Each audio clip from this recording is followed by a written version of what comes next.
Good evening, teachers and my dear colleagues. At the outset, I would like to thank the group of ECNG to give me this opportunity to present at this forum. My presentation today is titled Navigating Diagnostic Ambiguity and Therapeutic Challenges, a case of RPRF-RPGN in young male. I'm Dr. Swetha Rajkumar, second year nephrology resident at Manipal Hospital, Old Airport Road. Presenting Mr. N, 35-year-old male, an IT professional who presented to our nephrology OPD last year on the 20th of July with complaints of rashes in the back and thigh since 1 month and progressive swelling of lower limbs over 20 days. He noticed that these rashes over the back and thigh were red, non-pruritic, and lasted for a month, which was small to begin with, but later spread to involve the entire back and thighs. Over next 15 days, he noticed gradual worsening of his lower limb swelling, which extended from his ankle up to his mid-thigh. He consulted a local physician where routine blood tests revealed a creatinine of 2.5, and he recalls to have a 3 plus proteinuria in his urine. Over the next 2 days, he developed breathlessness on exertion, mandating hospitalization, where he received diuretics and was told to have worsening renal functions, and his creatinine worsened to 4.5 during his stay at that hospital. He also was detected to have new onset hypertension during the same admission. After 1 week, he got discharged from the hospital and he came to us with a creatinine of 7.8. We saw that there was no history of fever, joint pain, hair loss, mouth ulcers, no history of hematuria or high colored urine, no history of dysuria, increased frequency of micturition, no history of any alternative medication intake or NSAID intake. There was no history suggestive of any other infection requiring antibiotic intake. He had no previous history of hospitalization or major surgery and no history of blood transfusion in the past. He had no history suggestive of diabetes or hypertension in the past and no history of tuberculosis. He's married with one kid aged 5 years and has 3 siblings, no history of kidney disease in the family. The father is hypertensive, but both parents are non-diabetic. On examination, we found a BP of 160/70 with an SpO2 of 95% on room air. Pedal edema was present up to the calf. He had no pallor, but rashes were present over his thigh and back. The systemic examination was unremarkable.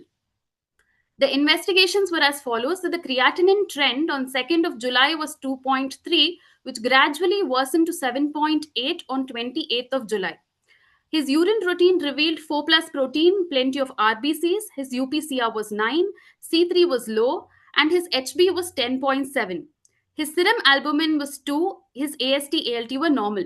His ANA was negative at multiple occasions. His ANCA, cryocrit, HIV, HCV were negative, but his HBS AG was positive, which HBV DNA PCR of 11 and HBV viral load very less than 3.2.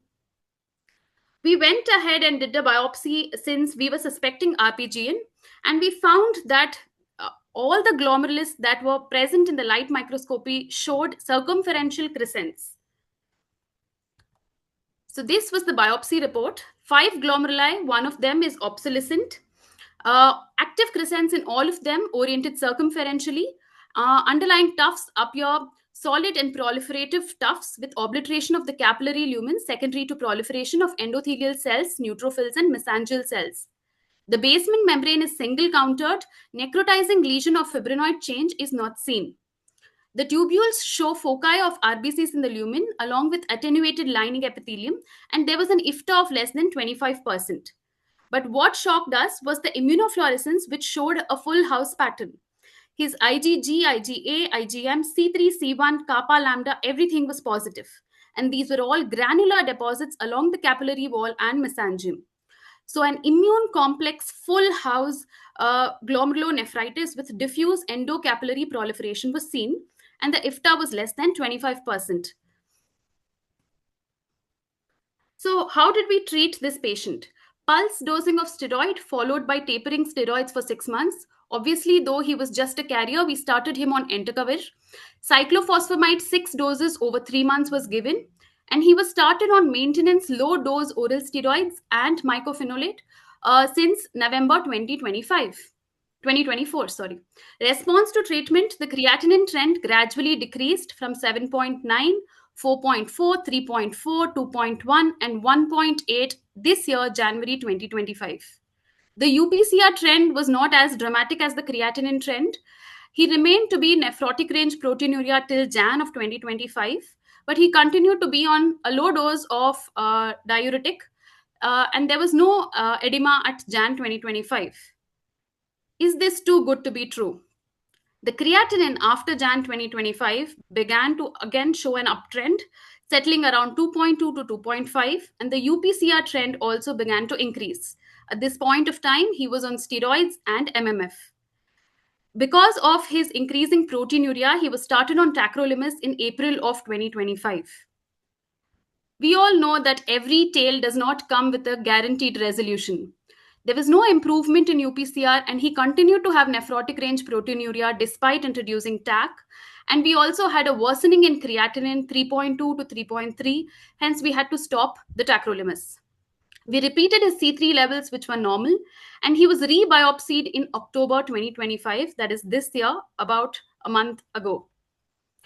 So the new biopsy, what did it reveal? It revealed that there was a mesangial matrix expansion and there were tufts that were showing FSGS in the perihilar location and the NOS type. And one of these tufts also had a fibrocellular crescent.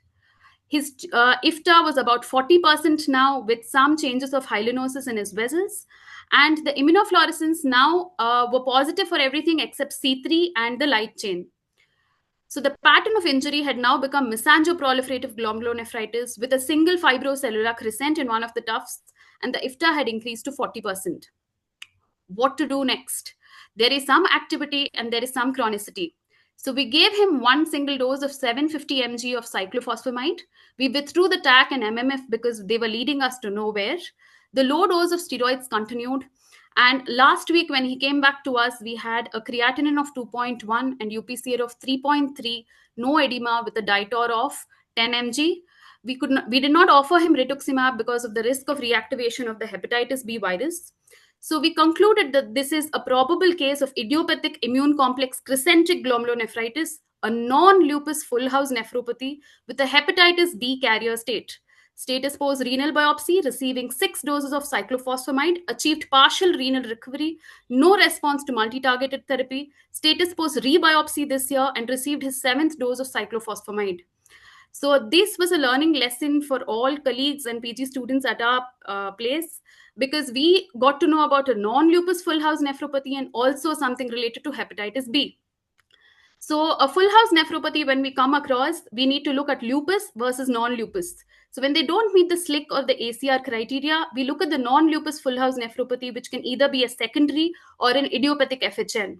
These secondaries sometimes can become SLE at a later follow-up. So we had tested multiple times as ANA, which came back negative every time. So infectious related glomerulonephritis make up 41% of non-lupus FHN, while primary secondary membranous nephropathy, IgA, drug-related lymphoproliferative neoplasms make up the other majority. Can this be hepatitis B related nephropathy was the other question. What are the spectrum that we see with hepatitis B? Membranous, membranoproliferative, PAN, mesangoproliferative GN, IgA nephropathy, and FSGS. But can hepatitis B infection be associated with such a bad crescentic GN in the absence of cryo? Yes, but extremely rare. So rare that we only have isolated case reports. Consistent with them are features being high viral load, active replication, chronic infection, none of which our patient had. So with this, we came to know that this was an idiopathic crescentic immune complex GN with non-lupus full house nephropathy and a hepatitis B carrier.